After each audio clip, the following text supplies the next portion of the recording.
ভোলা ময়রা ছবিতে তিনি উত্তম কুমারের স্ত্রীর ভূমিকা অভিনয় করেছেন। যদিও এছাড়াও দুই পুরুষও তিনি উত্তম কুমারের সঙ্গে অভিনয় করেছেন এবং উত্তম কুমার সম্বন্ধে তার নানান গল্প শোনা যায়। কিন্তু আজকে যেটা না জানা সেটা হচ্ছে সৌমিত্র চট্টোপাধ্যায়ের সঙ্গে তার একটা অত্যন্ত মধুর সম্পর্ক, যেটা লিলিদি বলছিলেন যে সৌমিত্রদা হঠাৎ নাটক করবেন, অভিনেত্রী সঙ্গ তখন দুভাগে ভাগ হয়ে গেল। বামপন্থীয় মানুষগুলো সব চলে এলো অভিনেত্রী সঙ্গতে, আর উত্তম কুমার বেরিয়ে চলে গেলেন শিল্পী সংসদ দিয়ে।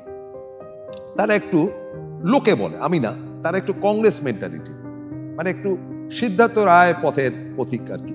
মানে উত্তম কুমার, সুপ্রিয়া দেবী, মাধবী মুখার্জি, নির্মল কুমার, তারপরে জহর রায় ইত্যাদি ইত্যাদি, এরা প্রত্যেকে, সরজুবালা দেবী, এরা প্রত্যেকেই কিন্তু উত্তম সাথী ছিলেন।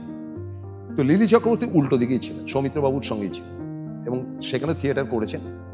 সৌমিত্রবাবু হঠাৎ তাকে বললেন যে লিলি, একটা থিয়েটার করব, নাম জীবন, প্রথম কমার্শিয়াল থিয়েটারে আমি কিন্তু করতে চাই, তোমাকে করতে হবে। লিলি একবারেই রাজি, কিন্তু সমস্যা হয়েছিল তার হাজব্যান্ড তখন খুব অসুস্থ ছিলেন। তো তার হাজব্যান্ড বললেন যে লিলি, সৌমিত্রবাবু যখন তোমাকে ডেকেছে তোমার এক্ষুনি সেই ছবি করতে যাওয়া উচিত। লিলিদি সেই চরিত্রটা করেছে।